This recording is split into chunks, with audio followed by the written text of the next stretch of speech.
ሰላም ሰላም ውድና የተከበራችሁ የቻናሌ ቤተሰቦች እንዴት ናችሁ? ሰላም ናችሁ ወይ? በእኔ ሁሉ ሰላም እግዚአብሔር ይመስገን። ሰላማችሁ ብዝት ይበልልኝ። እንኳን ወደ እኔ ቻናል በሰላም መጣችሁ እያልኩኝ እንግዲህ ዛሬ እንደተለመደው ሀሳብ አስተያየት ለመስጠት እና ደግሞ አዲስ ነገር አለ ለሱም ትንሽ ሀሳብ አስተያየት ለመስጠት ብቅ ብያለሁኝ ማለት ነው። እና እንግዲህ ያው በትናንትና ቪዲዮ ላይ መቋጫውን ሲያሳዩ እና የጨረሱት አይደለ? ስለዚህ እኔ ደግሞ እንቋጨው ብዬ መጥቻለሁኝ። እና እንግዲህ በትናንትና ቪዲዮ ላይ ጥሩም ነገር አድርገዋልም መጥፎ ነገር አድርገዋልም የሚለውን ነገር ደግሞ ሄድበታለሁ ማለት ነው። እንግዲህ ትናንትና ያው ሩታ ተትናንት ወዲያም ደግሞ እንደዚሁ ሜሪ እርጉዝ ናት እያለ ለአብርሽ ስትነግረው ነበረ። ይህ እርግዝና ሩታ ተሆነች የሚያረገዘችው ስሜቱ የሚሰማት ለነ ሜሪ ለነ ጽጌ ነው ወይስ ለሩታ ነው? ይሄ ነገር ምንም ሊገባኝ አልቻለም። እነሱ ደግሞ ምንድነው ነገር ፍጥጥ ያለ ነገር ማለት የፈጠጠ ነገር ጥሩ አይደለም። አንዳንድ ሰዎች እኮ ወይም በድሮ ጊዜ እስከ 9 ወራቸው ድረስ የሚደብቁ ሰዎች አሉ። ሆዳቸው ሲታይባቸው ራሱ እየሸፈኑ የሚከርሙ ሰዎች አሉ አይደለ? እና ሩታ ደግሞ አረገዘችም ያው አላረገዘችም አንደኛ በልብሷ ላይ ይለያል። ሁለተኛ ደግሞ ስሜቱ እየተሰማት ካልሆነ ምንም እየተሰማኝ አይደለም እያለች ተሆነ ምን የሚሉት ነው ማስመርመሩ እዚህ ድረስ ለምን ይደርሳሉ? እና ደግሞ ማስመርመር ያለበት እንግዲህ ውድ ባሏ ወይንም ደግሞ ያው የቀድሞ ፍቅረኛዋ አሁን ላይ ተለያይተናል ካሉ የምር የቀድሞ ፍቅረኛዋ ነው እንግዲህ ከእሱ ጋር ስለነበር የቆየችው እሱ ነው አረጋግጦ እርጉዝ እንዳልሆነች አይቶ ሊፈታትም ሊታረቃትም የሚችለው ወይንም ደግሞ በመሀላቸው ያለውን ክፍተት ደግሞ በልጅ እንዲታደስላቸው ተፈለጉ ሁለቱን አገናኝተው አብርሽና ሩታን አገናኝተው ማስመርመርም ካለባቸው ባልየው ፊት እንጂ እነዚህ አልነበሩም ማስመርመር የነበረባቸው። በእርግጥ የሚሰሩት ነገር ድራማ እንደሆነ ሁሉም ሰው ያውቃል። ማንነት እስካሁን ድረስ ያልነቃ ሰው አለ ብዬ አላስብም። እኔም ብዙ ጊዜ ተታልያለሁ ከዛሬ ነገ ከዛሬ ነገ እያሉ በጣም ብዙ ተታልያለሁ። እውነት ነው ስል ውሸት ይሆናል፣ ውሸት ነው ስል እውነት ይሆናል። እና በአሁኑም ደግሞ እንግዲህ ፍጥጥ ያለ ውሸት ነው እንጂ መቼም ሩታ አርግዛ አይደለም። ብታረግዝ ኖሮ እንደዚህ ወያም ሰው ያም ሰው እርጉዝ ነሽ አይላትም።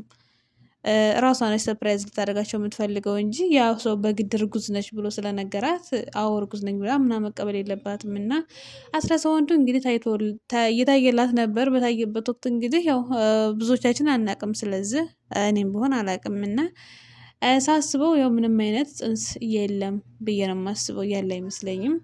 ከሆነ ደግሞ እሰየው እውነት ይሄ ልጅ አለ ምክንያት አልተፈጠረም። አሁን እውነት ጽንስ ካለ በሆዳቸው አብርሽና ሩታን አንድ የሚያደርጋቸው ነገር መጣ ማለት ነው። እንግዲህ አብርሽ ደግሞ ወላ ሩታን ብትሆን ብዙ ሰው ለማስታረቅ እየሞከሩ ነው። እነሱ በመሀላቸው የተፈጠረውን ነገር ከእነሱ ውጭ ማንም የሚያውቅ ሰው ያለ አይመስለኝም እንጂ ይሄ ሁሉ ያቺት የአንድ ቀን ስህተት ወይንም የአንድ ቀን የሁለት ቀን ከሴት ጋር ታየ ተብሎ ወይንም ሩታ ቤት ለቃ ወጣች ተብሎ ህይወታቸውን የሚያመሰቃቅል ጉዳይ እየገጠማቸው አይመስለኝም። እና እነሱ ከዛሬ ነገ ያው ባለፈው እንግዲህ ከ2 ወር ነው ከ3 ወር በፊት ከ20 ቀን በኋላ ሰርጋችን ነው ሲሉ ነበረ። ያው ሰርጉም እየተራዘመ እስከ 3 ወር ሄደ። እንደዛ ካልሆነ ወዲህ ራሱ 3 ወር ሆናቸው እና ደግሞ ከተጣሉም ወዲህ ወደ 2 ወር ሆናቸው። እና እሷ ደግሞ ቼክ አድርገሻል ወይ ስትባል አዎ አድርጌያለሁ ምናምን መድኃኒት ትጠቀሚያለሽ? አዎ እጠቀማለሁ። ቼክ ታደረግሽ ስንት ጊዜ ሆነሽ? 1 ወር ምናምን ይሆነኛል ብላለች። እና ተጣልተዋል። ከዛ ወዲህ ምን ጊዜ ተገናኝተው ተረግዞ ነው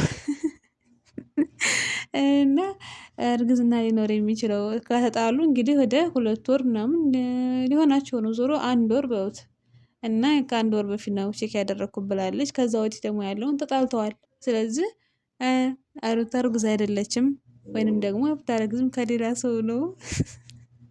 ይቅር በሉኝ እውነት በእርግጥ እርጉዝ ናት ብዬ እኔ አላምንም። በነገራችን ላይ ያው ሁሉም ነገር ድራማ ነው፣ አሁንም ይቀጥላል የሚለው ነው እንጂ ትክክለኛ ሩታ እርጉዝ ናት የሚል ሀሳብም ድምዳሜም ጥርጣሬም የለብኝም ማለት ነው። አብርሽ ደግሞ በጣም ተዝረክርኳል ማለት ከፍቅር ጋርም ተለያየ፣ ከሩታ ጋርም ከሁሉም ጋር ተለያይቶ ከነ ጽጌ ቤተሰብ ጋር እርቀ ወርዶ ተነሱ ጋር እንግዲህ አንድ ቤት ምናምን ተጽጌ ጋር ሲያስታርቋቸው ነበር። እንግዲህ ያው የአብርሽና የጽጌ ጥል እዚህ ድረስ ከረረ አልመሰለኝም ነበር፣ ግን ታርቀዋል። በመታረቃቸው ደግሞ በይበልጥ ደስ ብሎኛል። እኔን በጣም ደስ ብሎኛል እንኳን ታረቁ።